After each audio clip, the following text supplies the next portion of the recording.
Hey everyone, it's Lisa from the blog Farmhouse on Boone.com, and today I'm going to be sharing something a little bit different, a little bit of a break in the action, all that's going on in the world. Everything I've shared has been mostly practical. Today I'm sharing something completely impractical, unless of course you are in this situation in your life right now where you are doing a renovation. I hope for your sake that you're not, because this would be a bad time to be going through a renovation. But if you are, I am partnering with a few of my blogging friends. We all have recently gone through renovations in our home, and I find it helpful to hear from other people what they would have done differently if they could start the process all over again. That way, if you're planning a renovation in the future or you're going through one now, you can maybe avoid some of these pitfalls. So for today's video, I'm partnering with my friend Cami. She is a dear friend to me. We've met many times, even though she lives over in Utah. I even went to her house, her old house. They've now sold it and they are building. And so she is so fun to follow along with, to watch them transform a wild piece of land into their home. They have a ton of acres tucked away in the mountains. It's beautiful. You can find her at Cami Tidbits. Also, my friend Julie. She's been on my channel many times. She is a local friend. We are blogging friends and real life friends. On her channel, she shares recipes and design ideas. Everything she does is so beautiful. She's over at Julie Blanner. My friend Chloe, again, a real friend. All of these that I'm partnering with are real friends that I've met in real life, but Chloe lives over in California. She has a beautiful ranch. She shares goats, from scratch recipes, and her beautiful home. She also takes design clients. She loves design. And then last but not least, my friend Sarah over at She Holds Dearly. She has a beautiful early 1900s farmhouse that she has made over from top to bottom. She also offers design courses and design classes. If you're looking for someone to help you transform your home, she's a great person to go to, and she shares all of that beauty over on her YouTube channel. So I hope today that I'm able to introduce you to a few of my friends and you can follow along with them over on their channels.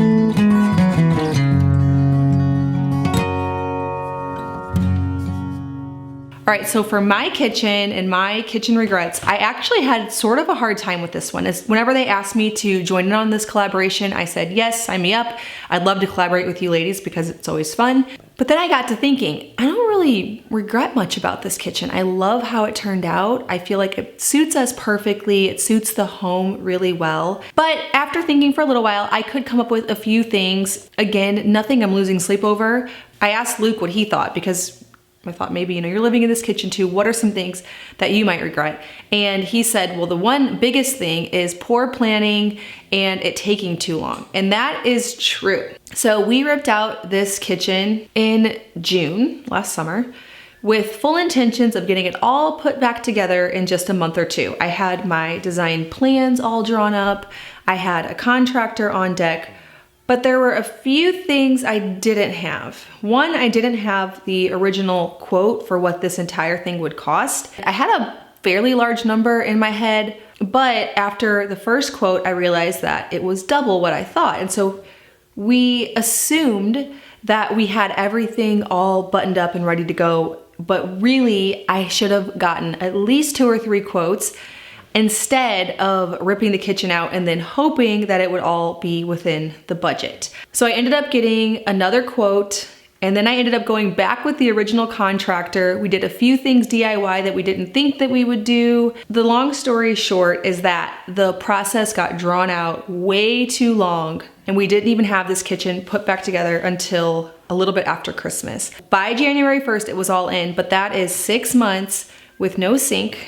We did all of our dishes over in the bathroom, which is out these French doors and to the right, so it's not terrible, but it wasn't my favorite. Very little counter space. I was mostly cutting on the table and we would move that around. We still kept the refrigerator and we still had our old stove plugged in. So I was able to cook, we were able to clean, but not having a sink in your kitchen is way more inconvenient than just dishes. Imagine that you are putting a chicken in the oven and you have chicken fingers. You have to go all the way over to the bathroom to wash your hands before you can chop up the veggies. So it became an issue, but it could have been avoided if before tearing into this, we had 3 solid quotes on the place, which I recommend doing. If for nothing else, you're confident that you're spending what you should be spending on it. So for example, for us, we ended up going back with the original contractor, But I needed a few more quotes just to feel confident that I wasn't being overcharged, because we've never done a huge kitchen renovation. I was a little bit naive about what it would cost. So I needed another quote just to be like, okay, that wasn't crazy. That's just what this cost. So having your budget all set out, having all the contractors lined up. So if you are planning to add a window and new cabinets and new counters, knowing the order, how everything breaks down, who needs to come on what date, who comes first, who comes next. I learned that there were parts of this process that I didn't understand, that you have to have the electrician before you can do the cabinets. And before you can get the template for the counters, you have to have the cabinets in place, but then they can't be done until the counter guy comes, and that's gonna be another 2 weeks. These are all things I hadn't thought about. I was just going with it as it was happening.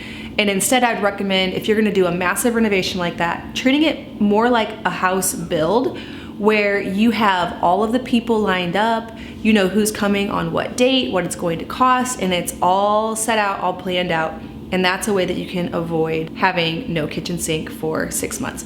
Now, it worked out just fine, and I am so not a planner. I probably would rather live 6 months without a sink than have to think through all these details rather than going with them on the fly. But if that's gonna drive you crazy, and it clearly drove my husband crazy because he thought of that as the very first kitchen regret and I hadn't even thought of it, think these things through beforehand. I personally wanted to see each detail come together and then make decisions. Like, I wanted to see where the window was before I decided on light placement. I wanted to see the lights in place before I thought about the cabinet hardware. So there are a few things that you really can't do until you see the next phase, unless you can picture the whole thing.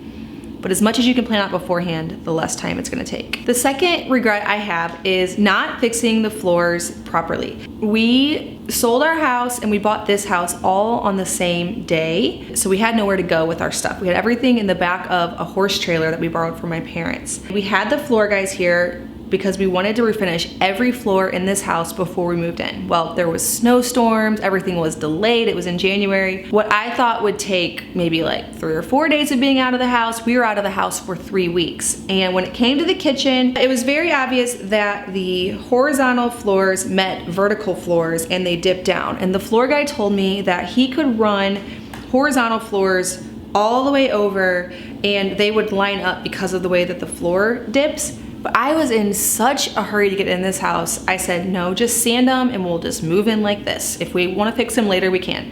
Well, we really can't fix them later because now there's cabinets in place, there's this massive giant island that I really don't wanna move. It's not gonna be feasible, we aren't going to do it. I find though that anything I do ever, if it's the fast way out, or if I could have invested maybe an extra week and something would have been right, it's almost always the better decision to do it that way. I've done this with my business, I've taken shortcuts, and then later on had to pay for it, and that would be the same case with this. It honestly doesn't drive me crazy, it's totally fine. But if I were to go back, I would probably say, you know what, let's just stay out another week and get these floors right before we completely redo the kitchen. Now, it's easy for modern day Lisa to say that to year ago Lisa whenever I'm not living with 5 kids out of the back of a horse trailer, not even able to find our toothbrushes. But if I could convince year ago self to do it, that's what I would do. The next one is I would have spent more time looking into window that is more appropriate for our kitchen. So our house has beautiful wavy glass wooden windows all throughout, and we wanted to put a new window on the north side of the house where the kitchen faces the barn, because I love the view out into this yard area where our kids play, where there's a beautiful barn, where we're gonna have some animals in the future. We have chickens there now, and it's just a nice view. And before, we had this little tiny window. We had our contractor cut out the giant hole, mold it with custom molding so that it matches the rest of the windows, add a windowsill so I could put plants on it. All is good, except it is so obvious to me that these are cheap windows versus the wooden ones. Now, I know it would have cost a lot more to get wooden windows in that place, and it's really nice having windows that open really easily, unlike all of the old wooden ones, but they really do stand out. Again, not a big deal. We'll never change them. I mean, we could still. They're totally fine. but it is more obvious than I expected whenever you see the plastic latches and window casings, or vinyl, whatever they are, compared to the wooden ones in the other part of the kitchen. I love the extra light. I love the window. It's perfect size, but that is something that I would spend more time looking into. The last one is our island light. I love this island light, but before we had this one, we had one single school bulb light. It turned out that that fixture didn't provide enough light for the kitchen because it was just one bulb. It was a really big fixture, but it still only had one bulb. And also we have this big island, and once the island came in, it became very obvious to me that this one little light in the middle just wasn't going to work. So I ended up switching that kitchen regret with this beautiful 3 light chandelier type of light. Looks a lot more appropriate. I love the color. I like how it ties into this room, but we did lose a little bit of money on buying that other light fixture. It was beyond the return policy, so I just had to sell it on Marketplace. I think I sold it for probably half of what I paid for it. And so that is something that if I could have changed from the beginning, I would have. I'm sorry, but those are the only kitchen regrets I can think of. I think the reason why there are many things in this kitchen that I don't regret is because we did spend so much time on it. I had so much time to think through everything. Each step of the way, I really thought about it. I thought through how I wanted a lot more storage in ways that wasn't cabinetry. I took time to find this piece here that fit perfectly in this little nook between the center beam and the window. I took time to source my vintage stove, which seemed scary when we first got it, and it took a really long time and a lot more money than I expected to get it right. But I don't regret that at all because it cooks like a dream. And it has extra storage on the side. Only the right side is an oven, the left side is storage. So there's another cabinetry solution that doesn't look like a whole bunch of cabinetry. I like spaces that feel very collected, and you can tell that it took time to piece it together rather than it all coming together and just being built brand new. That was my goal with this whole thing. And so in a way, I think some of it did have to take a little extra time, but we did have a lot of these things collected together in the garage before we even started. So that would be an idea too, is to put things together, collect, and have the whole thing designed, and then put it all together after you have everything, so that you can avoid that long time process. Another tip I have for renovations is to choose classic choices. I like the modern trends, but I want to incorporate them in a way that they aren't so permanent. So in things that I could always swap out. You can always repaint cabinets a different color. You can always swap out light fixtures. It's difficult to swap out all the cabinetry or to swap out the countertops or the island. So those big expensive items that you can't really swap out easily, try to be a little bit more safe on, like tile floors and backsplashes.